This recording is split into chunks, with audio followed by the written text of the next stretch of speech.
సామాజిక, రాజకీయ, ఆర్థిక అంశాలపైన చైతన్యవంతమైనటువంటి వెబినార్ నిర్వహిస్తూ జనానికి అవగాహన కల్పిస్తున్నటువంటి సుందరయ్య విజ్ఞాన కేంద్రం మరో ముఖ్యమైనటువంటి టాపిక్ తోటి ఈరోజు మన ముందుకొచ్చింది. కేంద్ర ప్రభుత్వం ఇటీవల తీసుకొచ్చినటువంటి లేబర్ కోడ్లు వివిధ రంగాలను ఏ విధంగా ధ్వంసం చేయబోతున్నాయనేటువంటిది పెద్దలందరూ రకరకాలుగా చెప్తూ ఉన్నారు. ముఖ్యంగా కార్మిక వర్గం, వ్యవసాయ రంగం, విద్య, వైద్యం ఇట్లాంటివన్నీ కూడా ఎలా ధ్వంసం కాబోతున్నటువంటిది కూడా సోదాహరణంగా చెప్తున్నారు. ఈరోజు మన టాపిక్ లేబర్ కోడ్లు మీడియా రంగం పైన ప్రభావం అనేటువంటిది ఒకటి అంశంగా తీసుకున్నాం. ఈ తీసుకున్నటువంటి క్రమంలో గతంలో అనేక సంవత్సరాల తరబడి దరిదాపు ఒక 50-60 సంవత్సరాల పాటు జర్నలిజంలో ఉండి ఒక సీనియర్ సంపాదకులుగా విశాలాంటి ప్రముఖ దినపత్రికలకు సంపాదకులుగా వ్యవహరించి తర్వాత ఉమ్మడి రాష్ట్రంలోనూ ప్రస్తుతం తెలంగాణ రాష్ట్రంలోనూ మీడియా అకాడమీ చైర్మన్గా ఉన్నటువంటి కె శ్రీనివాసరెడ్డి గారు ఈ లేబర్ కోడ్లు మీడియా రంగం పైన ప్రభావం అంశం పైన మనకు అనేక విషయాలు చర్చించడానికి మనం ముందున్నారు. సార్ నమస్కారం అండి. నమస్కారం పద్మరాజు గారు. Welcome to you sir, welcome to you. Friends, ఈ లేబర్ కోడ్లు అనేటువంటివి జర్నలిజాన్ని ఇప్పటికే అనేక రకాలుగా చావు దెబ్బతింటున్నటువంటి జర్నలిజాన్ని లేబర్ కోడ్లు మరింత చావు దెబ్బతీసే విధంగా ఉన్నాయనేటువంటిది సీనియర్ పాత్రికేయులు, ప్రముఖ జర్నలిస్టులు అందరూ ఆందోళన వ్యక్తం చేస్తున్న సంగతి మీకు అందరికీ తెలుసు. స్వేచ్ఛాయుతమైనటువంటి జర్నలిజం పైన ఇది పెను ప్రమాదంగా, పెను శరాఘాతంగా ఉండబోతోంది. జర్నలిస్టులు, నాన్ జర్నలిస్టులు అనేటువంటి వాళ్ళు గతంలో వేజ్ బోర్డు యొక్క సిఫార్సులకు అనుగుణంగా వేతనాలు పొందేటువంటి ఒక ఆనవాయితీ ఉండేది. ఇప్పుడు ఆ వేజ్ బోర్డుకి సంబంధించినటువంటి దీన్ని మోడీ సర్కారు ఒక దెబ్బతోటి లేబర్ కోడ్లు తీసుకొచ్చి మొత్తం ఎత్తేసింది. గతంలో వేతన బోర్డుకు ఉన్నప్పుడు సిబ్బంది, లేకపోతే వర్కింగ్ జర్నలిస్టులు, నాన్ వర్కింగ్ జర్నలిస్టులు, పత్రికా రంగంలో పనిచేసే సిబ్బంది అందరూ కూడా బేరసారాలకు అవకాశం ఉండేది. ఆ బేరసాల ఆధారంగా యాజమాన్యాలు ఏవైనా వేజ్ బోర్డును అమలు చేయకపోతే అలాంటి సందర్భాల్లో యూనియన్ల ప్రతినిధులు, తర్వాత యాజమాన్యాలు, కార్మిక శాఖ ఉన్నతాధికారులు ఒక కమిటీగా ఏర్పడి ఆ కమిటీలో రకరకాల అంశాలపైన చర్చలు చేసి వేతన బోర్డును అమలు చేసుకున్నటువంటి ఒక పరిస్థితి గతంలో ఉండేది. కానీ ఇప్పుడు ఆ పరిస్థితి పూర్తిగా కనుమరుగైపోయింది. ఈ క్రమంలో గతంలో వేజ్ బోర్డు కమిటీ సభ్యులుగా కూడా ఉన్నటువంటి శ్రీనివాసరెడ్డి గారు అనేక విషయాలు వారి అనుభవపూర్వకంగా మనకు చెప్తారు. లేబర్ కోడ్లు మీడియా రంగం పైన ఎలాంటి దాడి చేయబోతున్నాయి, దాన్ని ఎట్లా ఎదుర్కోవాలంటే ఆయన సోదాహరణంగా వివరిస్తారు. సార్ శ్రీనివాసరెడ్డి గారు, మన వీక్షకుల కోసం లేబర్ కోడ్లు మీడియా రంగం పైన పాత్ర, వాటి యొక్క ప్రభావం పైన మీరు కాస్త కొన్ని అంశాలు మాకు చెప్తే ఆ చైతన్యవంతమైన వాటి ఆధారంగా కొన్ని పోరాట కల్పలకు అటు యూనియన్లకు, ఇటు జర్నలిస్టులకు ఉపయోగపడే అంశాలుగా ఉంటాయి. సార్, మీరు చెప్పాల్సిందిగా కోరుతున్నాను. ఓకే, థ్యాంక్ యూ పద్మరాజు గారు. ముందు ఈ లేబర్ కోడ్స్ కేంద్ర ప్రభుత్వం అమల్లోకి తీసుకొచ్చినటువంటి 4 లేబర్ కోడ్స్లో 29 చట్టాలని ఏకం చేసి రద్దు చేసి ఈ 4 లేబర్ కోడ్స్ని తీసుకొచ్చింది. ఈ 4 లేబర్ కోడ్స్కు పూర్వరంగం 29 చట్టాలను రద్దు చేయటానికి అబ్సలేట్, దీని అవసరాలు అయిపోయినాయి, అవుట్డేటెడ్, ఇది ఇప్పుడున్న పరిస్థితులకు అనుగుణంగా లేదు. తర్వాత బ్రిటిష్ కాలం నాటి చట్టాలు, ఆర్కిక్, చాలా పురాతనమైన బ్రిటిష్ కాలం నాటి చట్టాల పేరుతో ఈ 28-29 బిల్లుల గత చట్టాలను రద్దు చేసి 4 కోడ్స్ను కేంద్ర ప్రభుత్వం తీసుకొచ్చింది. ఇది అందరికీ తెలుసు. దీంట్లో వర్కింగ్ జర్నలిస్ట్ యాక్ట్ను కూడా రద్దు చేసింది. ఈ వర్కింగ్ జర్నలిస్ట్ యాక్ట్తో పాటు వర్కింగ్ జర్నలిస్టులకు వేజ్ డిటర్మినేషన్కు ఉన్నటువంటి చట్టాన్ని కూడా రద్దు చేసింది. ఈ 2 చట్టాలు ఎప్పుడు వచ్చాయి, ఏమిటి, కేంద్ర ప్రభుత్వం చెప్పిన రీతిలో అబ్సలేటు, ఆర్కిక్ లేకపోతే అవుట్డేటెడ్ అని చెప్పటానికి సాహసించటం అంటే ప్రజలను మోసగించటమే. ఈ చట్టాలు మనకు స్వతంత్రం వచ్చిన తర్వాత మొదటి పార్లమెంటులో ఒక చట్టం, కమిషనర్ ఆఫ్ ఎంక్వైరీ చట్టాన్ని ఆమోదించుకున్న చట్ట ప్రకారంగా మొట్టమొదటిసారి కమిషనర్ ఆఫ్ ఎంక్వైరీ యాక్ట్ కింద ఏర్పాటు చేసింది మొదటి ప్రెస్ కమిషన్.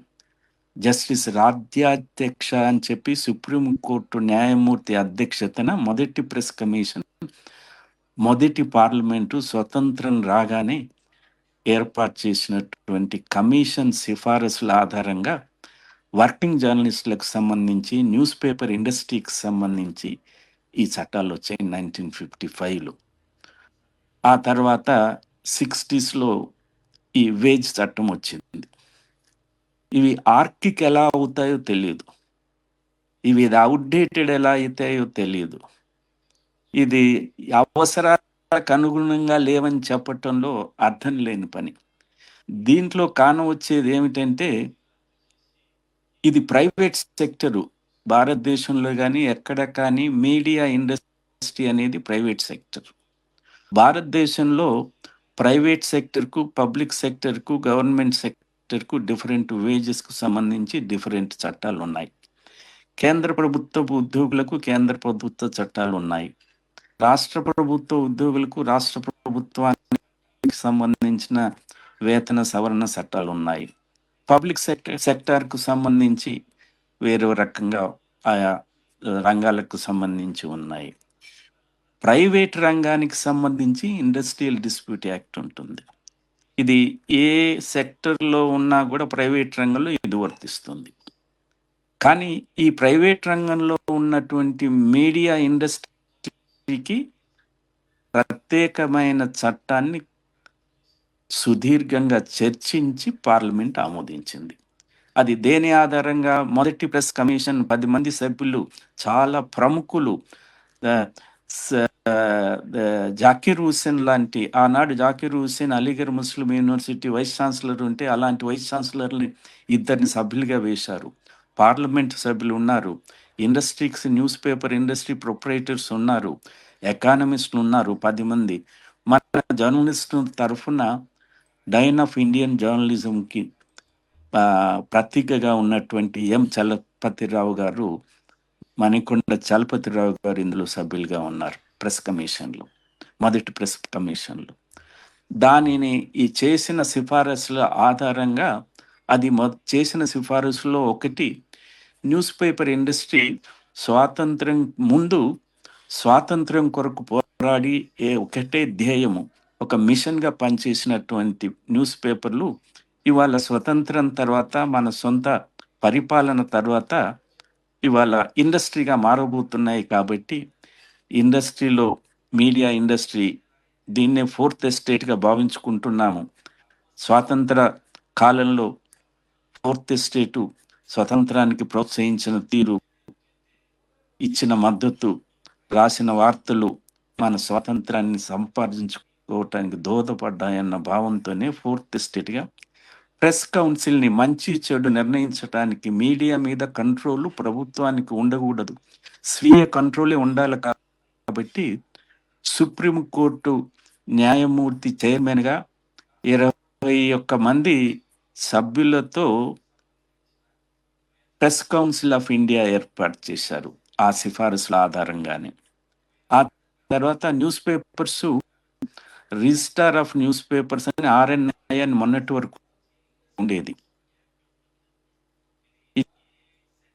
ప్రభుత్వం దాన్ని కూడా మార్చేసి PRGI అని చెప్పి ప్రెస్ రిజిస్టార్ RNI ప్లేస్లోనే. ఇక మూడవది, ఆనాడు ఇచ్చిన సిఫారసు ప్రకారంగా వర్కింగ్ జర్నలిస్టులకు వేతనాలకు సంబంధించి, పని గంటలకు సంబంధించి, సెలవులకు సంబంధించి, అపాయింట్మెంట్లకు సంబంధించి, ప్రమోషన్లకు సంబంధించి, ఎడ్యుకేషన్కు సంబంధించి అన్నింటినీ కలుపుతూ ఈ చట్టాన్ని తీసుకొచ్చింది. ఈ చట్టము ఎలా అవుట్డేటెడ్ అవుతుందో, ఆర్కిక్ అవుతుందో అర్థం కావట్లే. ఇది ఆర్కిక్ ఎందుకు అయిపోయిందంటే, వేతనాలను ఏర్పరచటానికి ఒక వేజ్ ట్రిబ్యునల్, వేజ్ బోర్డు ఉండాలా, వేతన సంఘానికి వేతన సిఫారసులకి వేజ్ బోర్డు ఏర్పాటు చేయాలని చెప్పి ఆ 2వ చట్టంలో ఉంది, వేతన సవరణ చట్టంలో. అప్పటికే సిమెంట్ ఇండస్ట్రీలో, స్టీల్ ఇండస్ట్రీలో, ఇతర ఇండస్ట్రీలో ఇలాంటి వేజ్ బోర్డ్స్ను కేంద్ర ప్రభుత్వం రద్దు చేసింది. దీన్ని కూడా రద్దు చేయాలా అని చెప్పి మన యాజమాన్యాలు, పెద్ద యాజమాన్యాలు, Goenka, times of India, Hindustan times, ఈ యాజమాన్యాలన్నీ, ఇలాంటి యాజమాన్యాలన్నీ ఏకమై ఈ దేశంలో ఎక్కడా లేనటువంటి వేజ్ బోర్డ్స్ దీనికి ఎందుకు ఉండాలా, రద్దు చేయాలని వెళ్తే సుప్రీంకోర్టు కొట్టేసింది. యాజమాన్యాల ప్లీని, పిటిషన్ కొట్టేసింది. న్యూస్ పేపర్ ఇండస్ట్రీ, వర్కింగ్ జర్నలిస్టుల ప్రాధాన్యత, ప్రజాస్వామ్యంలో ఫ్రీ ప్రెస్, పత్రికా స్వాతంత్ర్యము, అందులో వర్క్ చేసే జర్నలిస్టుల పని పరిస్థితులకు సంబంధించి ఇది ఒక ప్రత్యేకమైన చట్టం ఉండాల్సింది, ప్రత్యేకమైన వేజ్ బోర్డ్స్ ఏర్పాటు చేయాల్సిందే అని చెప్పి రద్దు చేశాయి. ఆ తర్వాత రెండోసారి ఇది వేతన సవరణ అనేది ఆల్ ఇండియా బేసిస్ మీద ఉండకూడదు, రాష్ట్రాల బేసిస్ మీద, ప్రాంతీయ బేసిస్ మీద, రీజనల్ బేసిస్ మీద, స్టేట్ బేసిస్ మీద ఉండాలని మరోసారి వెళ్ళారు. ఆల్ ఇండియా బేసిస్ మీద ఉండకూడదు. ఆల్ ఇండియాలో వేజ్ స్ట్రక్చర్ వర్కింగ్ జర్నలిస్టులకు ఒక్కరికే ఉంది అని చెప్తే దాన్ని కూడా సుప్రీంకోర్టు కొట్టేసింది. ఇవాళ wage structure, wage board structure డబ్బు ఆదాయాల మీద ఆధారపడి చేస్తారు తప్ప ప్రాంతాల మీద ఆధారపడి చేయరు. ఉదాహరణకు last veg board, Majithia veg board వేతన సవరణ చేసినప్పుడు 1 కోటి రూపాయల యాన్యువల్ టర్న్ ఓవర్ ఉన్నది లాస్ట్ కేటగిరీ, 8వ కేటగిరీ, 9వ కేటగిరీగా ఉన్నది నిర్ధారించారు.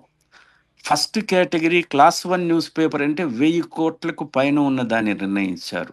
3 సంవత్సరాల వాళ్ళ బ్యాలెన్స్ షీట్ని స్టడీ చేసి యావరేజ్గా 3 సంవత్సరాల యావరేజ్ ఎంత వస్తుందో దాని ఆధారంగా డిటర్మైన్ చేస్తారు రెవెన్యూ.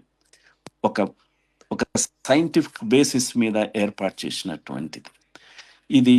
దీనికి అసలు యాజమాన్యాలు ఏమాత్రము సహకరించకుండా ఇది చేస్తున్న తరుణంలో కేంద్ర ప్రభుత్వము అనేక సార్లు పిటిషన్లు పెట్టి రద్దు చేయించడానికి ప్రయత్నించినటువంటి ఈ యాజమాన్యాల ధోరణికి అనుకూలంగా ఇవాళ ఎన్డీఏ ప్రభుత్వం, మోడీ ప్రభుత్వము వర్కింగ్ జర్నలిస్టుల చట్టాన్ని రద్దు చేసింది.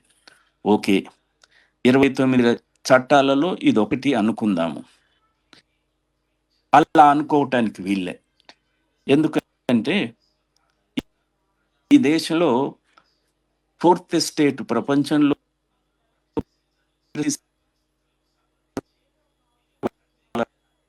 ప్రజాస్వామ్యం వర్ధిల్లాలంటే, పూనుకోవాలంటే, వేలునాలంటే పత్రికా స్వేచ్ఛ అవసరం. పత్రికా స్వేచ్ఛ లేని దేశాలు ప్రజాస్వామ్య దేశాలుగా మనుగడ లేవు. పత్రికా స్వేచ్ఛనే క్రైటీరియాగా ఉన్నాయి. అలాంటి స్వేచ్ఛను అణిచేయటానికి ఈ ప్రభుత్వం పూనుకున్నది. మీరు ఆర్డినరీ ఎంప్లాయీసే. గతంలో వర్కింగ్ జర్నలిస్ట్ చట్టంలో కేంద్ర ప్రభుత్వము మొదటి పార్లమెంట్ ఆమోదించిన దాంట్లో నార్మల్ ఇండస్ట్రియల్ వర్కర్స్ ఐడి యాక్ట్లో కవర్ చేయని కొన్ని ప్రత్యేక ప్రాధాన్యతలు వర్కింగ్ జర్నలిస్ట్ యాక్ట్లో ఇచ్చారు. ఆ యాక్ట్లో ఉదాహరణకి ఒక వర్కింగ్ జర్నలిస్ట్ని తొలగించాలంటే 3 మాసాల నోటీస్ ఇవ్వాలి యాజమాన్యం. అదే ఎడిటర్ని తొలగించాలంటే 6 మాసాల నోటీస్ ఇవ్వాలి. అది ప్రత్యేకత. అలాగే 8 గంటల ప్రతిదినం ప్రపంచ కార్మికులకి, ఇతర ఇండస్ట్రియల్ డిస్ప్యూట్లో కవర్ అయ్యే ప్రైవేట్ పబ్లిక్ సెక్టర్ కార్మికులకు, ఉద్యోగులకు ఉన్న ఈ చట్టము 6 గంటల పని దినము వర్కింగ్ జర్నలిస్టులకు ఇచ్చింది. ఇండస్ట్రీలో ఒక న్యూస్ పేపర్ ఇండస్ట్రీలో ఒక పత్రికలో 3 విభాగాలు ఉంటాయి. ఒకటి editorial section department, 2 administrative department, 3 workers ప్రింటింగ్కు సంబంధించి. ఈ ఎడిటోరియల్ డిపార్ట్మెంట్నే వర్కింగ్ జర్నలిస్ట్ అంటారు. 6 గంటల పనిదినం వారికి వర్తిస్తుంది. అడ్మినిస్ట్రేటివ్ వాళ్ళకు వర్తించదు, వర్కర్స్కి ప్రింటింగ్ వాళ్ళకు వర్తించదు. అలాగే ఈ 6 గంటల పనిదినము నైటు పని చేసేటటువంటి పత్రికలు తీసుకురావటానికి నైట్ ఎడిషన్లో పనిచేసే వాళ్ళకి 5.5 గంటలే పనిదినం, 5.5 గంటలే పని చేయాల్సి ఉంటుంది. ఇప్పుడు ఇది క్వశ్చన్ మార్క్. 6 గంటల పనిదినం పెట్టినా ఇవాళ మిగతా మిగతా వర్కింగ్ క్లాస్కి 8 గంటల పని దినాన్ని యాజమాన్యము ఉద్యోగులు అంగీకరిస్తే 12 గంటలు చేసుకోవచ్చు అని పెట్టారు. ఏ ఉద్యోగి లొంగిపోడు యాజమాన్య ఒత్తిళ్లకు. అందువల్ల ఈ పని గంటల మీద కూడా గ్యారెంటీ లేదు. ఇంకొక అంశం ఏమిటంటే, ఇవాళ గతంలో 100 మంది ఎంప్లాయీస్ ఉంటే ఒక ఇండస్ట్రీలో లే ఆఫ్ లాకౌట్లు చేయాలంటే గవర్నమెంట్ పర్మిషన్ తీసుకునాల్సిన అవసరం ఉండేది. అది ఇప్పుడు 300కు పెంచారు. 300 మంది పనిచేసేటటువంటి లోపు పనిచేసే వాళ్ళకి ఎవరి పర్మిషన్ అవసరం లేదు లేఅవుట్ లాకౌట్ రిట్రెంచ్మెంట్ చేయటానికి. న్యూస్ పేపర్ ఇండస్ట్రీలో 300 మంది పనిచేసే ఇండస్ట్రీస్ ఏదైనా ఉన్నాయా? ఎక్కడా లేవు. గతంలో times of India, Hindustan times లాంటి, హిందూ లాంటి పత్రికల్లో, పెద్ద పత్రికల్లో, ఎక్స్ప్రెస్లో ఉన్నారేమో, కానీ ఇవాళ ఆ పత్రికల్లో కూడా లేరు. కొత్త ఏజెన్సీస్, కొత్త సంస్థలు బైఫర్కేట్ చేసి వివిధ రూపాల్లో దాన్ని ఇచ్చేశారు. అయినా 300 మంది ఎక్కడ ఉండరు. అంటే హైర్ అండ్ ఫైర్ ఇతర వర్కర్స్ మాదిరిగానే న్యూస్ పేపర్ వర్కర్స్ని కూడా తొలగించటానికి అవకాశాలు ఉంటాయి. ఇవన్నీ చేసినందువల్ల మిగతా వర్కింగ్ క్లాస్ కూడా చేశారు కదా, ఇతర ఇండస్ట్రియల్ వర్కర్స్ కూడా బాధపడుతున్నారు కదా, వాళ్ళకు కూడా వర్తిస్తున్నారంటే వాస్తవం నిజమే. కానీ ఇది 4th ఎస్టేట్ అన్నామే. ఎందుకన్నాం 4th ఎస్టేట్? 4th ఎస్టేట్ దేని కొరకు ఉంది? What is the purpose of 4th estate? What is the aim and objectives of the 4th estate? What is the essential component of డెమోక్రసీలో 4th ఎస్టేట్ ఏమిటి అనే దానికి వచ్చినప్పుడు, సిస్టమేటిక్గా కేంద్ర ఎన్డీఏ ప్రభుత్వము, మోదీ ప్రభుత్వం ఫస్ట్ ప్రెస్ కమిషన్ ఏర్పాటు చేసిన, సిఫారసు చేసి భారతదేశంలో నెలకొల్పబడ్డ సంస్థలన్నింటినీ ఒక క్రమ పద్ధతిలో దాన్ని నిర్వీర్యం చేస్తూ వస్తుంది. ఇది press council of India 13th press council వరకు దాని ఫంక్షనింగు, ఇతర రకాలుగా ఫస్ట్ ప్రెస్ కమిషన్ చేసినటువంటి సిఫారసుల అనుగుణంగా వ్యవహరించింది. అప్పటికే విమర్శలు ఉన్నాయి, ఇంకా సమర్థవంతంగా పనిచేయాలా అన్న భావాలు ఉన్నాయి. అలాంటి సంస్థని నిర్వీర్యం చేస్తూ ఇవాళ 15th సంస్థ ట్రంకేటెడ్గా వర్కింగ్ జర్నలిస్టులు లేకుండా దాన్ని ఏర్పాటు చేసింది. అఖిల భారత సంఘాలు, వర్కింగ్ జర్నలిస్ట్ సంఘాలకు ప్రాతినిధ్యం కల్పించాలంటే వాటిని నిర్వీర్యం చేసి కింద ఉన్న ప్రెస్ క్లబ్లకి అవకాశాలు కల్పిస్తూ పోయింది, ఏర్పాటు చేస్తున్నది. దానికి కావలసిన చైర్మన్ని ఇవాళ చైర్మన్ అపాయింట్మెంట్ కూడా లేదు. ప్రెజర్స్ మీద అనేక కేసులు గవర్నమెంట్ నిర్వర్తించిన తీరు మీద ఫిర్యాదులు కోర్టుల్లో, హైకోర్టుల్లో, ఢిల్లీ హైకోర్టుల్లో ఉన్నాయి. దానిని పరిష్కరించే వరకు కాన్స్టిట్యూట్ చేయకూడదు అన్న నిర్ణయాన్ని కాదని కూడా ఇవాళ ముందడుగు వేస్తూ వర్కింగ్ జర్నలిస్టులు లేని ట్రంకేటెడ్ ప్రెస్ కౌన్సిల్ని ఏర్పాటు చేస్తుంది. చైర్మన్లు కూడా ఎలాంటి వాళ్ళు వస్తున్నారంటే, కేంద్ర ప్రభుత్వం వైపు చూసేటటువంటి నిర్ణయాలు, సంఘటనల పట్ల అక్కడ వాస్తవాలు ఏంటో, ప్రెస్ నార్మ్స్ ఏందో, ఎథిక్స్ ఏందో దాటికన్నా కేంద్ర ప్రభుత్వం వైపు చూస్తూ ఆదేశాల కొరకు చూస్తున్నట్లుగా చైర్మన్లు వ్యవహరిస్తున్నారు.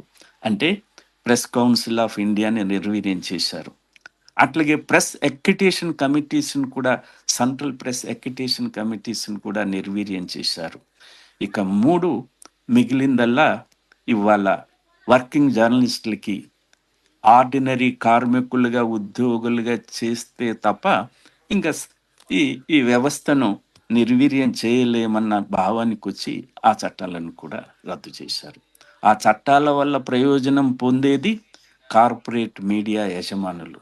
ఆ చట్టాల వల్ల ప్రయోజనం పొందుతున్నది వారి ఇష్టం వచ్చినప్పుడల్లా వర్కింగ్ జర్నలిస్ట్ని, ఇండస్ట్రీలో పనిచేసే ఎంప్లాయీస్ని వారి తోచిన రీతిలో అపాయింట్ చేసుకోవటానికి, తోచిన రీతిలో తొలగించటానికి, తోచిన రీతిలో డబ్బులు చెల్లించకుండా ఉండటానికి కూడా ఇలాంటి పద్ధతులని ఏర్పాటు చేశారు. దీంట్లో ప్రధానమైన అంశము ఇండివిజువల్ వర్కింగ్ జర్నలిస్టులు కాదు, న్యూస్ పేపర్ ఇండస్ట్రీ అని కాదు, ఫోర్త్ ఎస్టేట్ ప్రజాస్వామ్యంలో 4వ స్తంభంగా పరిగణించబడేటటువంటి ఈ వ్యవస్థని జ్యుడిషియరీలో ఎలాంటి పరిస్థితులు నెలకొన్నాయో తెలుసు. లెజిస్లేచర్ వాళ్ళ చేతిలో ఉంది, మెజారిటీ వారి చేతిలో ఉంది. ఎగ్జిక్యూటివ్ పాలకులు కాబట్టి ఎగ్జిక్యూటివ్ వారి చేతిలో ఉన్నారు. ఇప్పుడు వాళ్ళకు కంటగింపుగా ఉన్నది media, news paper industry. Fourth estate అని చెప్పుకునే వాళ్ళు, స్వేచ్ఛ, పత్రికా స్వేచ్ఛ అని పోరాడేవాళ్ళు, ప్రజల ప్రయోజనాన్ని కాపాడుతాము, దేశ ప్రయోజనాన్ని కాపాడుతాము, ప్రజల భావాల్ని ప్రతిబింబిస్తాము అని చెప్పేటటువంటి ఈ వ్యవస్థని పునారిల్లా చేస్తే తప్ప తమ పూర్తి పన్నాగం, తమ పూర్తి ఎత్తుగడ, తమ పూర్తి ప్రభావం చేయలేము అన్న భావంతో కేంద్ర ప్రభుత్వం, ఎన్డీఏ ప్రభుత్వం, మోడీ ప్రభుత్వం ఉంది. కాబట్టి ఇదేదో యాదృచ్ఛికంగా దీన్ని రద్దు చేశారు అనే దాంట్లో అలాంటి పొరపాటు పడటానికి లేదు. ఫోర్త్ ఎస్టేట్ని దెబ్బతీయాలని చెప్పి, ఫోర్త్ ఎస్టేటు ఒకటి యాజమాన్యాలకు దోహదపడటం, వారి కనుసన్నల్లో వ్యవహరించటం, 2 వారికి అవసరమైంది వీరు చేయటం ఆర్థిక వ్యవహారాలలో, 3 తమకు కావాల్సింది నోరు నొక్కటం, ప్రజలకి వాస్తవాలు తెలియకుండా చేయటము, వాస్తవాలు రాయకుండా చూడటము. వీరికి ఆర్డినరీ ఉద్యోగులు, వర్కర్సు, కార్మికులే తప్ప వీరికి ప్రత్యేక హోదా ఏమిటి లేదు ఈ దేశంలో అని నిరూపించటానికి కక్ష కట్టి ఈ ఫోర్త్ ఎస్టేటుకు సంబంధించిన చట్టాలను, వర్కింగ్ జర్నలిస్టుల సంక్షేమానికి సంబంధించి, పత్రికా స్వేచ్ఛను నిలదొక్కుకోవటానికి దోహదపడేటటువంటి అన్ని అంశాలను, మీరెవరు జర్నలిస్టులు అంటే ఆర్డినరీ ఎంప్లాయీసు, వర్కర్సు, ఒక ఇండస్ట్రీయే తప్ప ఇది ఫోర్త్ ఎస్టేట్ కాదు, మన దేశంలో ఫోర్త్ ఎస్టేట్ అనేది లేదు అన్న భావన సృష్టించటానికి చేస్తున్న ప్రయత్నంగా ఈ సిఫారసులు ఉన్నాయని చెప్పటానికి ఎలాంటి సందేహం లేదు. మొత్తం కార్పొరేట్ కంట్రోలు, స్పెషల్ స్టేటస్ తొలగింపు, ఉద్యోగులకు జాబ్ సెక్యూరిటీ లేదు. చేసిన ఒక మంచి పని ఏమిటంటే ఇప్పటి వరకు ఎలక్ట్రానిక్ మీడియాకి ఎలాంటి చట్టాలు లేవు, వారి డెఫినేషన్ కూడా లేదు. ఎలక్ట్రానిక్ మీడియాకు, ప్రింట్ మీడియాకు ఈ రద్దు చేసిన చట్టాలైనా ఉన్నాయి. హూ ఈజ్ వర్కింగ్ జర్నలిస్ట్ అంటే డెఫినేషన్ ఉంది. ఆ ఒక్క డెఫినేషన్లో ఇవాళ ఈ కోడ్లో including digital and electronic media employees కూడా వర్తింపజేయటానికి ఆ 2 పదాలు పెట్టారు. ఆ 2 పదాలు పెట్టడం ద్వారా ఈ విస్తరణ జరుగుతుంది. ఈ what is definition working journalist అంటే వారు కూడా వచ్చారు. ఇందులో ఇంకా పెద్ద అనామలీ ఏమిటంటే వేజ్ బోర్డులు ఉండయి. వేతనాలు ఆల్ ఇండియా స్ట్రక్చర్లో ఉంటాయా, ప్రాంతీయ స్ట్రక్చర్లో ఉంటాయా, లేకపోతే రాష్ట్ర వారీగా చేస్తారా తెలియదు. ఇవాళ వేతన సవరణ అనేది జరగాలంటే కేంద్ర స్థాయిలో ఒక గవర్నింగ్ కౌన్సిల్ టైప్లో అడ్వైజరీ కౌన్సిల్ ఉంటుంది. రాష్ట్ర స్థాయిలో ఆయా రాష్ట్ర ప్రభుత్వాలు, కార్మిక శాఖలు అడ్వైజరీ కౌన్సిల్ని ఏర్పాటు చేస్తాయి. ఆ అడ్వైజరీ కౌన్సిల్లో వారి కర్తవ్యాలు ఏమిటంటే వేతన సవరణ, ఎవరి వేతన సవరణ అయినా. అలాంటి వేతన సవరణ వర్కింగ్ జర్నలిస్ట్ కూడా కోరుకుంటే వేతన సవరణ ఇవాళకి 14 సంవత్సరాలు అయింది. సిగ్గుపడవలసిన విషయం ఏమిటంటే మజీతియా వేజ్ బోర్డు ఇంప్లిమెంటేషన్ ఏ మేరకు జరిగింది 13-14 సంవత్సరాల తర్వాత పార్లమెంట్లో, మొన్న రాజ్యసభలో ప్రశ్న వస్తే లెస్ దెన్ 30%. అంటే ప్రభుత్వాలు ఏ వైఖరితో ఉన్నాయి, ఏ రీతిన యాజమాన్యాలు అలాగే కార్పొరేట్ ఓనర్స్కి, కార్పొరేట్ ప్రొప్రైటర్స్కి దాసోహపడుతున్నాయో ఇది స్పష్టంగా గోచరిస్తుంది. ఈ చట్టాలు ఇతర ప్రైవేట్ సెక్టర్లోని ఇండస్ట్రీస్తో పాటు ఎలాంటి నష్టాలు కష్టాలు ఉన్నాయో వర్కింగ్ జర్నలిస్టులకు అంతకు మించిన కష్టాలు నష్టాలు ఈ దేశంలో.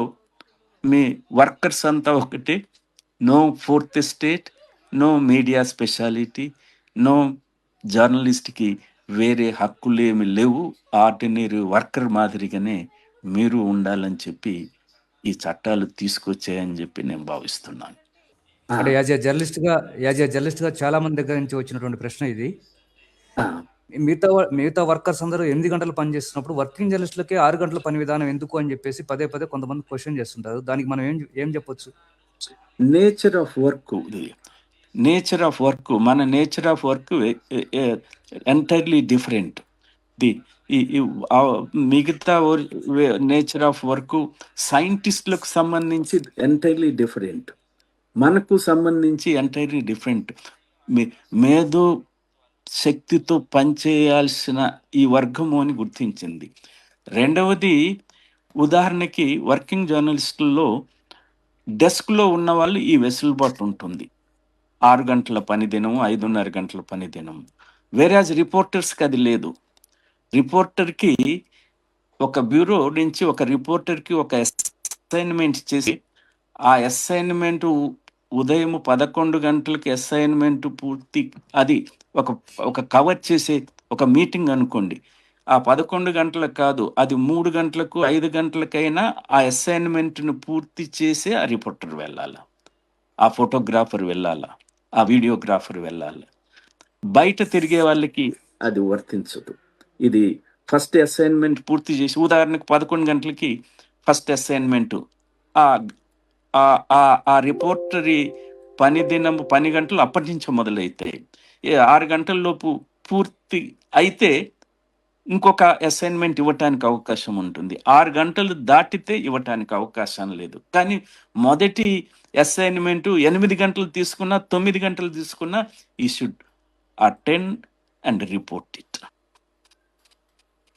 అంటే మేధో శక్తికి సంబంధించినటువంటి ఒక భిన్నమైనటువంటి ఒక ప్రత్యేకమైనటువంటి పని కాబట్టి దీనికి 6 గంటలు అనేటువంటిది ఒక కాన్సెప్ట్ పెట్టారు మొదటి నుంచి కూడా, అంతేనా sir? Nature of work, nature absolutely nature of work. Sir, ఇప్పుడు ఈ మోడీ వచ్చిన తర్వాత, మోడీ ప్రభుత్వం సెంట్రల్లో అధికారంలోకి వచ్చిన తర్వాత మామూలుగా అనేక రకాల హక్కుల మీద దాడి జరుగుతుంది, భౌతికంగా కూడా దాడులు జరుగుతున్నాయి. ఇప్పుడు జర్నలిస్టుల మీద కూడా విపరీతమైనటువంటి అట్రాసిటీస్, తర్వాత అఘాయిత్యాలు, దాడులు జరుగుతున్నాయి. దీన్ని ఎట్లా చూడొచ్చు అంటారు? ఇది అన్డిక్లేర్డ్ ఎమర్జెన్సీ అని చాలా కాలం నుంచి అందరూ చెప్తున్నారు కదా. జర్నలిస్టుల మీద ప్రత్యక్ష దాడి, పరోక్ష దాడి. పరోక్ష దాడి నువ్వు వాస్తవాలు చెప్పటానికి వీల్లేదు. ఇవాళ న్యూస్ 18 అని చెప్పి మన ఈ దేశంలో పెద్ద పారిశ్రామికవేత్త ఉన్నాడు కదా. అవును సార్. ఆయన చేతుల్లో అది ఉంది. ఆ న్యూస్ 18 చేతుల్లో అనేక ఈ media outlets, regional and national and English channels వచ్చేసేసాయి. ఆయన చేతుల్లోనే దాదాపు 18-20 మేజర్ ఛానల్స్, మేజర్ న్యూస్, ఇవే including Eenadu, ETV except Telugu తప్ప మిగతా ఈ టీవీలన్నీ వారి చేతుల్లోనే ఉన్నాయి. Major news channels, major news papers, major news establishments అన్ని ఇవాళ ఒక పారిశ్రామికవేత్త చేతులకు చేరాయి. ఆ పారిశ్రామికవేత్త ఎవరికి అనుకూలుడు? మోడీకి అనుకూలుడు. అందుకని ఒకవైపు పరోక్షంగా మీడియా ఓనర్స్ని, మీడియా ఎస్టాబ్లిష్మెంట్ని చేతబెట్టుకున్నాడు. ఎవరైనా what is journalism, purpose of journalism ఆలోచనతో పనిచేసే వాళ్ళను కట్టుబాటు చేశాడు పని చేయకుండా. అనేక మంది అలాంటి జర్నలిస్టులు ఇవాళ ఆయా సంస్థల నుంచి బయటకు వచ్చారుగా. అనేక మంది జర్నలిస్టులు పెద్ద నేషనల్ ఛాలెంజ్ నుంచి బయటకు వచ్చేసరిగా తమ భావాలు చెప్పటానికి, వారు చెప్పే వాటికి అనుకూలంగా అవాస్తవాలు మాట్లాడమంటే, వాస్తవాలకు దూరాలు మాట్లాడమంటే, అసత్యాలు మాట్లాడమంటే మేము చేయలేమా పని చెప్పి చాలామంది బయటకు వచ్చేసారుగా. ఇక రూలర్స్కి లేకపోతే ఉన్నత స్థానాల్లో ఉన్న వాళ్ళకి వ్యతిరేకంగా ఏమి రాసినా ఇవాళ ఈ దేశంలో చెల్లుబాటు కాదు. దాడులు ఉన్నాయి. ఎలాంటి దాడులతో పాటు చట్టాలు, ఎలాంటి చట్టాలు తీసుకొచ్చారు? ఉపా చట్టాలు లాంటివి. ఇప్పటి వరకు అంతో ఇంతో పత్రికా స్వేచ్ఛ మనుగడ సాగుతుందని సార్, మీ అనుభవంలో మీరు ఎంతమంది పాత్రికేయులని, జర్నలిస్ట్ని చూసుంటారు. కానీ ఇప్పుడున్నటువంటి ట్రెండ్ కానీ, ఇప్పుడున్నటువంటి యూట్యూబర్స్ కానీ, తర్వాత ఇప్పుడు రకరకాల మాధ్యమాలు, సామాజిక మాధ్యమాలు వచ్చినటువంటి క్రమంలో మీడియాకు సంబంధించి ఆ ప్రభుత్వం తీసుకున్నటువంటి చర్యలు ఎలా ఉండబోతున్నాయి, తర్వాత వాటిని కంట్రోల్ చేయడంలో భాగంగానే స్వీయ నియంత్రణ చేసుకోకుండా వాటి ఇష్టానుసారంగా వ్యవహరిస్తున్నాయి కాబట్టి మేము ఇట్లా చేస్తున్నాం అంటే సెంట్రల్ గవర్నమెంట్ వాదనగా ఉంది. దాన్ని ఎట్లా చూడొచ్చు మన పాయింట్ ఆఫ్ వ్యూలో? పద్మరాజు గారు, ఆ వాదన సెంట్రల్ గవర్నమెంట్కు హ్యాండీగా ఉంది తప్ప ప్రజల్లో వచ్చింది ఈ భావన. ఇవాళ మీడియా మీద, గతంలో మీడియాలో వచ్చిందంటే అది గెజెట్ మాదిరిగా అనుకునేవాళ్ళు. 100కి 110% ఇది వాస్తవం అని భావించేవాళ్ళు. ఇవాళ ఆ పరిస్థితి లేదు. దానికి కారణాలు ఏంటో ఆలోచించుకోవచ్చు. రెండవది, ఈ సోషల్ మీడియా వచ్చేసిన తర్వాత ఇంకా విపరీత ధోరణులు పెరిగాయి. అయితే సోషల్ మీడియా ద్వారా ఇవాళ విశ్వసనీయత తగ్గిపోయింది, విపరీత ధోరణులు వచ్చాయి అనే మాట వాస్తవమైన సోషల్ మీడియాని కాదనే అవకాశం లేదు, కాదనకూడదు. కాదంటే ఇవాళ మెయిన్ మీడియా పరిస్థితి ఏందో మనకు తెలుసు. సోషల్ మీడియా లేకపోతే అనేక అంశాలు వెలుగులోకి వచ్చేటి కావు. ప్రభుత్వ వ్యతిరేకత కానివ్వండి, ప్రభుత్వ దృష్టికి తీసుకురావటం కానివ్వండి, ప్రజల పరిస్థితిని చెప్పటం కానీ, ప్రజల మనోభావాలను వెల్లడించడంలో కానివ్వండి, social media playing a excellent role.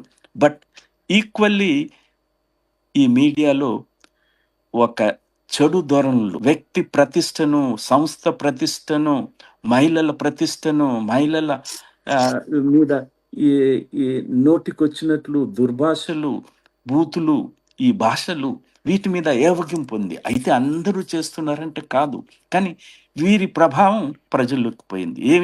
ఏమిటి ధోరణి? అందువల్ల గతంలో ఈ ఫస్ట్ ప్రెస్ కౌన్సిల్ ఆఫ్ ఇండియాని ఏర్పాటు చేయటం స్వీయ నియంత్రణకే, ప్రభుత్వ నియంత్రణ ఉండకూడదు అనే భావంతోనే. కానీ ఈ ధోరణులు చూసిన తర్వాత ప్రజల నుంచి కూడా ఏమిటి వీళ్ళ మీద అదుపు లేదా కంట్రోల్ ఉండకూడదా అన్న భావాలు చర్చనీయాంశమైనాయి. దీన్ని ఆధారంగా తీసుకొని కేంద్ర ప్రభుత్వము ఒక 2 సంవత్సరాల నాడు ఒక బిల్లుని తీసుకురావటానికి ప్రయత్నం చేసింది. ఆ బిల్లు ఏదైతే కూడదు అనుకున్నామో, ప్రభుత్వ నియంత్రణ ఉండకూడదు అనుకున్నామో, అలాంటి నియంత్రణ అంతర్గతంగా పెట్టి బయటకు తీసుకొచ్చింది. ఆ బిల్లును అంతా వ్యతిరేకించారు. జనము వ్యతిరేకించారు, ప్రజాతంత్రవాదులు, రైట్స్, పౌర హక్కులను కోరేవారు, రాజకీయ పార్టీలు, ఇంక్లూడింగ్ జర్నలిస్టులు. అది ఇప్పుడు అబెండన్ చేసి పెట్టారు. దాన్ని మరో రీతిలో తీసుకొస్తామని చెప్పారు. ఇప్పటి వరకు రాలే. కానీ ఈ స్వీయ నియంత్రణ అనేది సరిగా అవసరం. ఆ వైఫల్యాలను ఎలా సరిదిద్దుకోవాలన్నది వర్కింగ్ జర్నలిస్టులుగా మనమే ఆలోచించాలా, మనమే చెప్పాలా, మనమే సరి చేసుకోవాలా. లేనప్పుడు ఇది ప్రభుత్వ జోక్యము తప్పనిసరి అన్న భావం ప్రజల్లో వస్తే చాలా ప్రమాదకర పరిస్థితులు వస్తాయి. రెండవది, వర్కింగ్ జర్నలిస్ట్ అనే డెఫినేషన్ ఉంది. ఆ వర్కింగ్ జర్నలిస్ట్ అనే డెఫినేషన్లో సిఫారసు చేసినప్పుడు జర్నలిస్ట్ అనే పదం వాడింది ఫస్ట్ ప్రెస్ కమిషన్. మొదటి ప్రధానమంత్రి దీని పట్ల సానుకూలంగా, వర్కింగ్ జర్నలిస్టు వీటి పట్ల సానుకూలంగా వ్యవహరించిన Pandit Jawaharlal Nehru it is not journalist, it is working journalist అయి ఉండాలని చెప్పి వర్కింగ్ అనే పదాన్ని ప్రధానమంత్రి చూచారు. What is the difference between the journalist and working journalist? There is a lot of difference. Working journalist definition ఏమిటంటే whose principal avocation is that of journalism, whether it is full time or part time, they should be associated with one or more newspaper establishments.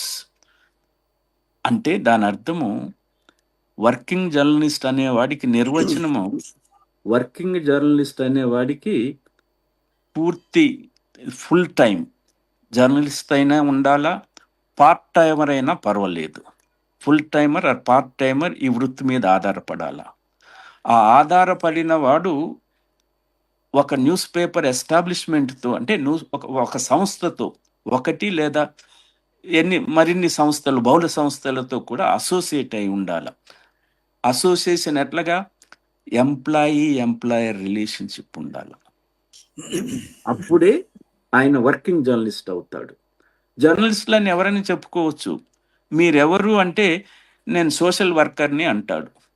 Social వర్కర్కి నిర్వచనం ఏముంది? అందుకని journalist అనేవాడికి కూడా అంతే నిర్వచనము. Working జర్నలిస్టులకు కట్టుబాట్లు ఉన్నాయి. వర్కింగ్ జర్నలిస్టులకి ఈ న్యూస్ పేపర్ ఇండస్ట్రీస్ ఉన్నాయి. ఒక న్యూస్ పేపర్ ఏర్పడాలంటే రిజిస్ట్రార్ ఆఫ్ న్యూస్ పేపర్ని ఇప్పుడు పిఆర్జిఐ కింద రిజిస్ట్రేషన్ చేసుకోవాలి.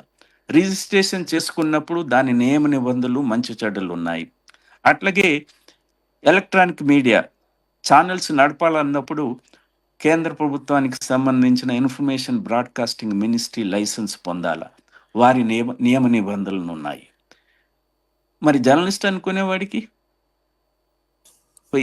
ఇవి తీసుకొచ్చే వాళ్ళకి, యూట్యూబ్లు తీసుకొచ్చే వాళ్ళకి, there are people reasonably, responsibly acting, but those people who are acting whimsically, abusing the freedom of the press, freedom of the expression, వీళ్ళకి ఎట్లా ఏం చేయాలా? అందుకని there is a lot of difference between journalist and working journalist. Working జర్నలిస్టులకి ఈ protections ఉంటాయి. Working జర్నలిస్టులకి ఈ చట్టాలు వర్తింపజేస్తారు. సరే, ఇంకోటి ఇప్పుడు ఒక ప్రధానమైనటువంటి సమస్య, ఒకవైపు యాజమాన్యాల యొక్క ఒత్తిడి, రెండోది ప్రభుత్వం చేసేటువంటి చట్టాల యొక్క తొలగింపు, లేకపోతే భద్రత యొక్క తొలగింపు, దాడులు, అఘాయిత్యాలు పెరుగుతున్న నేపథ్యంలో తెలంగాణ రాష్ట్రానికి జర్నలిజంలో ఒక ఐకాన్గా ఉన్నటువంటి మీరు దీని నుంచి ఈ బంధనాలని ఎట్లా ఛేదించుకోవాలి? జర్నలిస్ట్ యూనియన్లు కానీ, జర్నలిస్టులు కానీ, మీరు చెప్పినట్టు వర్కింగ్ జర్నలిస్టులు కానీ ఎట్లా ముందుకు రావాలి? దీన్ని ఎట్లా ఛేదించాలంటారు? ప్రజలు, సామాన్య ప్రజలు చైతన్యం కావాలంటే ఏం జరగాల? చైతన్యపరచాల. చైతన్యపరిచే బాధ్యత తామే స్వీకరించిన న్యూస్ పేపర్ ఇండస్ట్రీ, జర్నలిస్టులు ఇంకా ఎంత చైతన్యంగా ఉండాలా? చైతన్యం లోపించినందువల్లే ఈ ప్రమాదాలు. ఇప్పటికీ వర్కింగ్ క్లాసు భారతదేశం మొత్తం మీద 7 సార్వత్రిక సమ్మెలు ఈ చట్టాలకు వ్యతిరేకంగా చేశాయే. ఎంతమంది వర్కింగ్ జర్నలిస్టులు దీన్ని అవగాహన చేసుకున్నారు, ఇంత పెద్ద ప్రమాదం ఉన్నది అని తెలుసుకున్నారు? ఎంతమంది దీనికి మద్దతు ఇస్తున్నారు చెప్పండి? లోపం వర్కింగ్ జర్నలిస్టులది. లోపం చైతన్యరహితంగా ఉండటమే. లోపం చైతన్యవంతులుగా ప్రజలు భావించే జర్నలిస్టులు తెలుసుకోకపోవటం, చదువుకోకపోవటమే మార్గం. ఇవాళ మనకు చట్టాలే లేవు. కేంద్ర ప్రభుత్వం రూపొందించి అమల్లోకి వచ్చిన ఈ 4 కోడ్స్ని కేరళ ప్రభుత్వం మేము అమలుపరచమన్నారు, కర్ణాటక ప్రభుత్వం మేము అమలుపరచమన్నారు, తమిళనాడు ప్రభుత్వం మేము అమలుపరచమన్నారు, మా బెంగాల్ ప్రభుత్వం మేము అమలుపరచమన్నారు. నిజమే, బాగుంది. మరి ఏ చట్టాలని కింద మనకు రక్షణ ఉంది? ఏ చట్టాలు రాష్ట్ర ప్రభుత్వాలు అమలు చేస్తాయి మనకు సంబంధించి? ఇది ఈ మీడియా అనేది సెంట్రల్ గవర్నమెంట్ సబ్జెక్టు. రాష్ట్ర ప్రభుత్వాలు చట్టాలు తీసుకురావటానికి లేదు. రాష్ట్ర ప్రభుత్వాలు మనం అడిగే బస్ సౌకర్యము, హెల్త్ సౌకర్యము, ట్రాన్స్పోర్ట్, రవాణా సౌకర్యాలు, సంక్షేమ చర్యలే తప్ప స్టాట్యుటరీగా చట్టాలు మీడియాకు సంబంధించి చేయటానికి లేదు. అందువల్ల ఇవాళ చాలా తీవ్రమైన పరిస్థితి, ప్రమాదకరమైన పరిస్థితి న్యూస్ పేపర్ ఇండస్ట్రీకి, పర్టికులర్గా వర్కింగ్ జర్నలిస్టులకి ఎదురైంది, న్యూస్ పేపర్ ఎంప్లాయీస్కి ఎదురైంది. మొన్న మేము చండీగఢ్లో మీట్ అయ్యాము వర్కింగ్ జర్నలిస్ట్ సంఘాలన్నీ. మళ్ళీ ఒకసారి పార్లమెంట్ ముందుకు పెద్ద ఆందోళన సాగించాలని చెప్పి గతంలో పార్లమెంటరీ కమిటీస్ ముందుకు వెళ్ళాము, ప్రభుత్వాలకు ముందుకు వెళ్ళాము. మనము వర్కింగ్ క్లాస్తో ఈ ఇష్యూలో ఏకమై మమేకమై వారికి తోడ్పాటు ఇవ్వకుండా, తోడ్పాటు అనేక రకాల రాయలేమా? ఇంత పెద్ద సమ్మెలు జరుగుతుంటే జర్నలిస్టులు చైతన్యవంతం ఉంటే ఏదో రకంగా న్యూస్ను పెట్టలేమా? ఎన్ని పేపర్లు పెట్టే మన ఇది అమలు వచ్చిన తర్వాత ఎన్ని న్యూస్ మీడియా హౌసెస్ వీటిని ప్రచురించాయి? ఎక్కడన్నా సింగిల్ కాలము డబుల్ కాలము తప్ప. దీని తీవ్రత మొత్తం భారతదేశ వర్కింగ్ క్లాస్కి సాధించుకున్న, రక్తం దారబోసి సాధించుకున్నటువంటి, బ్రిటిష్ కాలం నుంచి సాధించుకున్నటువంటి చట్టాన్ని ఇది మరి మనం అర్థం చేసుకోకపోతే మన చట్టం కూడా మనకు కూడా నష్టం వచ్చిందని భావించని స్థితిలో మన వర్కింగ్ జర్నలిస్టులు ఉంటే సహజంగానే మీరు చెప్పి ఇంకా రోజు రోజుకి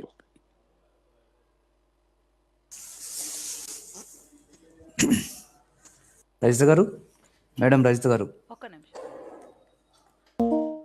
సార్, క్లోజ్ చేద్దామండి.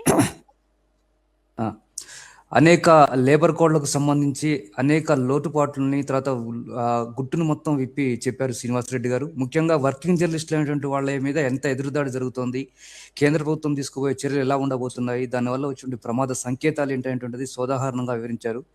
ఇవన్నీ తెలుసుకొని చైతన్యవంతంగా పోరాడకపోతే ఉన్నటువంటి కొద్దిపాటి సౌకర్యాలు అంటే రాష్ట్ర ప్రభుత్వాల చేతుల్లో ఏమీ లేదు కాబట్టి కేంద్రం చెప్పే చేతుల్లోనే ఆడాల్సి ఉంటుంది. కాబట్టి ఆ దాడి మరింత తీవ్రమవుద్ది. కాబట్టి చైతన్యవంతమైనటువంటి అంటే చైతన్యవంత సమాజంగా పేర్కొనబడ్డ జర్నలిస్ట్ సమాజం మరింత చైతన్యవంతంగా వ్యవహరించి ముందుకు రావాలని చెప్పేసి వారు ఆకాంక్షిస్తున్నారు. మీడియా అకాడమీ చైర్మన్గా, సీనియర్ సంపాదకులుగా, ప్రముఖ జర్నలిస్టుగా ఉన్నటువంటి వారు వారితోటి ఈ కొద్ది కాలం గడపడం చాలా విషయాలు నేర్పింది. చాలా మంది వర్కింగ్ జర్నలిస్టుకు ఇది ఉపయుక్తంగా ఉంటుంది. మున్ముందు రాబోయే తరాలకు కూడా ఇన్ని లోటుపాట్లు అంటే దేశానికి స్వాతంత్రం వచ్చిన నుంచి ఇప్పటివరకు జరిగిన పోరాటాలు, సాధించుకున్న చట్టాలు, అమలవుతున్న తీరు, ఇప్పుడు లేబర్ కోడ్ల దాడి గురించి సార్ చాలా చక్కగా వివరించారు. ఇవన్నీ మున్ముందు ఫ్యూచర్ జర్నలిజానికి కూడా జర్నలిస్టులు కూడా ఉపయోగపడతాయని ఆశిస్తూ వారికి సుందరయ్య విజ్ఞాన కేంద్రం తరఫున thank you very much sir. Thank you.